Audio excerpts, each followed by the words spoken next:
है आगे यार, ये तो फ्रेम जा रहा है।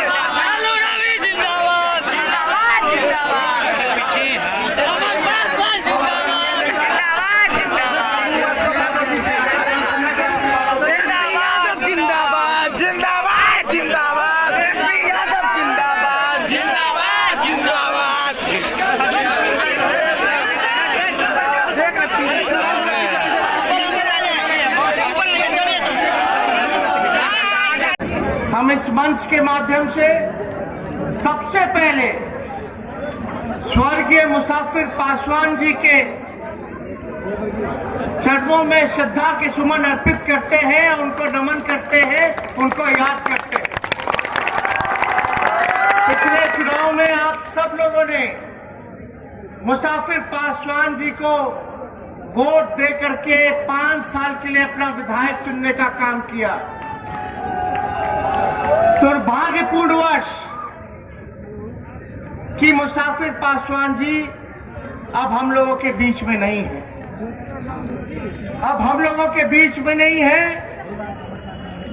तो हम लोगों का फर्ज बनता था कि मुसाफिर पासवान जी का जो अधूरा काम बचा हुआ है, वो अधूरा काम अगर कोई कर सकता था तो अमर पासवान जी कर सकते थे। इसलिए लालू जी ने अमर पासवान जी को जो है अपना प्रत्याशी बनाया और मुझे पूरा भरोसा है कि जैसा इनका नाम है अमर, ये अपने पिता स्वर्गीय पिता मुसाफिर पासवान जी का नाम अमर जरूर करेंगे। और मेहनती है, नौजवान है, युवा है। जब मुसाफिर पासवान जी की तबीयत खराब रहती थी तो सारे क्षेत्र का और उनका काम जो है अमर पासवान जी देखा करते थे। और अमर पासवान जी के बारे में बता दें, हमारे साथ पहले क्रिकेट भी खेल चुके हैं और ये पढ़ाई जो किया है, ये MBA पढ़ाई इन्होंने किया है, यानी बिजनेस मैनेजमेंट जो है, मैनेजमेंट ऑफ बिजनेस का जो कोर्स होता है ये इन्होंने किया है। तो हमें खुशी है कि एक होनहार नौजवान जो जनता की चिंता करता है, कुछ अलग कर गुजरने की तमन्ना है बौचहा की जनता के लिए। और मुझे पूरा विश्वास है कि अमर पासवान से उपयुक्त कोई और कैंडिडेट बौछा में नहीं हो सकता। यहाँ के स्थानीय भी है, सुख दुख में हमेशा मुसाफिर पासवान जी आप लोगों का साथ दिए और मुझे पूरा भरोसा है कि अमर पासवान जी चाहे सभी जाति के लोगों को, सभी धर्म के लोगों को, सभी वर्ग के लोगों को सम्मान देते रहेंगे और साथ लेकर के काम करेंगे। और कोई ऐसा समाज का हमारा भाई पीछे ना छूट जाए, इसका पूरा ख्याल अमर पासवान जी रखने का काम करेंगे। अभी आपने किया, पिछले बार जो 2020 में जो चुनाव हुआ था, हमने आप लोगों से वादा किया था कि अगर हम मुख्यमंत्री बनते हैं तो पहला कैबिनेट मीटिंग में अगर हमारा कलम चलेगा तो 10 लाख नौजवान को सरकारी नौकरी। हमने ये कहा था पढ़ाई, दवाई, कमाई, सिंचाई, सुनवाई और कार्रवाई वाली सरकार देने का काम करेंगे। और आप देखिएगा बिहार की जनता ने हम लोगों को तो आशीर्वाद दे ही दिया था। जनता का जनादेश महागठबंधन के पक्ष में था, लेकिन चुनाव आयोग का नतीजा एनडीए के पक्ष में। हम इतना कहना चाहते हैं कि हमको 1,56,00,000 वोट मिला पूरे बिहार में और एनडीए को उस समय मिला 1,56,12,000, यानी बेईमानी के बाद 12,000 का ही अंतर है केवल। लेकिन फिर भी आप बताओ, इस मौजूदा सरकार में न पढ़ाई है, न दवाई है, न कमाई है, न सिंचाई है, न सुनवाई है, न कार्रवाई है, केवल महंगाई और भ्रष्टाचार और अपराध है। कहीं कोई काम नहीं हो रहा, जनता की सुनवाई नहीं हो रही। आप देखिए अपराध हर 4 घंटे में बिहार में हत्या होती है, हर 5 घंटे में बिहार में बलात्कार होता है। 80 घोटाले से भी ज्यादा हो गया, लेकिन किसी पे कार्रवाई नहीं की गई। थाना ब्लॉक आप लोग जाते हैं तो बिना चंदा चढ़ावे में कोई काम नहीं हो पाता। बिहार का लोग पलायन कर रहे हैं, पढ़ाई नहीं हो रहा तो बाहर जा रहे पढ़ने। अरे बिहार विधानसभा में मुख्यमंत्री जी ने क्या कहा था? अरे हमको तो पता ही नहीं कि यूक्रेन में भी बिहार के लोग पढ़ने जाते हैं। बोला था कि नहीं बोला था?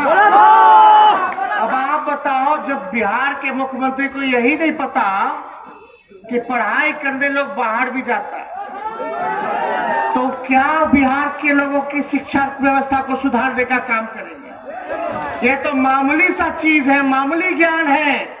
उनको पता होना चाहिए कि इलाज कराने में भी लोग बाहर जाते हैं। उनको पता होना चाहिए कि प्राइवेट अस्पताल में इलाज कराते हैं और प्राइवेट अस्पताल गरीबों का खून चूस रहा है, जान नहीं बचा रहा बल्कि और आफत डालने का काम कर रहा। और पढ़ाई को लेकर के आज के बता दो, कौन माता पिता चाहता है कि उसका बच्चा जो है सरकारी स्कूल में पढ़े? जो बेचारे आर्थिक रूप से कमजोर है वो मजबूरी में पढ़ा रहे हैं सरकारी स्कूल में, लेकिन थोड़ा सा पैसा आ जाता है तो सब प्राइवेट स्कूल में भेजने का काम करता है। मुख्यमंत्री को ये भी नहीं पता कि हर दूसरा परिवार बिहार का पलायन कर रहा है, रोजी रोटी के लिए, मजदूरी के लिए, कमाने के लिए, अपना घर का परिवार का पेट पालने के लिए। और नीति आयोग की रिपोर्ट में हर सूचकांक में बिहार जो है फिसड्डी राज्य साबित हुआ। तो आप समझ सकते हैं, ये एनडीए नहीं है, ये डबल इंजन नहीं है, ये ट्रबल इंजन है जो जनता को ट्रबल देने का काम कर रहा है। महंगाई, पेट्रोल का दाम 100 रुपए से पार, डीजल का दाम 100 रुपए से पार, सिलेंडर 1000 रुपया से ऊपर हो गया। यही भाजपा वाला लोग गाना गाता था, महंगाई डाइन खाई जात है, यानी पहले भाजपा वाले लोग के महंगाई डाइन लौटती थी, अब जो है भौजाई महबूबा लौटती है। बताओ कहां से गरीब किसान को यूरिया नहीं मिल रहा, खाद नहीं मिल रहा, सही धान का उचित दाम नहीं मिल रहा, लोग परेशान हैं। बिहार का लोग बाहर से तबाह होता है। बताओ मुजफ्फरपुर में इतना लीची का होता है, क्या फूड प्रोसेसिंग यूनिट खोला जाता, कारखाना खोला जाता, एक बताइए कहीं नहीं। केला हाजीपुर में होता, लीची मुजफ्फरपुर में होता, आम होता, आपका गन्ना होता है, आपका क्या भुट्टा होता है, मकई होता है, कहीं कुछ नहीं।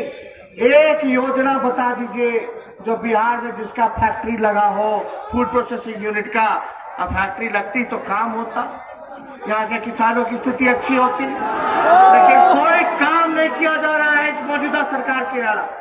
इसलिए आप सब लोगों से हम यही अपील करते हैं कि आप सब लोगों ने इतना प्यार दिया, इतना मान सम्मान दिया, आप लोगों ने इतनी ताकत दी, आज इतना ताकत हमको दिए हैं कि आज जब बिहार विधानसभा में जनता के मुद्दे को उठाते हैं तो मुख्यमंत्री जो है भाग खड़े होते हैं, कोई जवाब नहीं होता। आज इतना ताकत दिया कि मंत्री अगर झूठ बोलते हैं, सदन को गुमराह करते हैं, तो उनका नाक रगड़वाने का हम लोग काम करते हैं, ताकि सरकार पे दबाव रहे, वो जनता के प्रति उत्तरदायी बने, जवाबदेही बने। लेकिन भैया काका चाचा चाची सुना, इस सरकार नहीं चल रहा, इस सर्कस चल रहा है। बीजेपी वाले लोग प्रदेश अध्यक्ष प्रशासन को, मुख्यमंत्री को कोसते हैं, मुख्यमंत्री स्पीकर को कोसते हैं। बीजेपी के लोग मुकेश सहनी को बाहर कर देते हैं, मुकेश सहनी बीजेपी के घर आते हैं। आप समझ जाइए, हम मुकेश सहनी जी को चिताए थे, ए मुकेश जी, कहा जहां खड़े होकर के भाषण दे रहे एनडीए में, आप समझ जाइए आपका रिचार्ज होगा कि नहीं होगा, वो आप समझ। लेकिन बात नहीं समझे। अब जब बतवा उनको समझ में आया तो बोलते कि लालू जी ठीक कहे थे। अब समझ में आ रहा है लोगों को।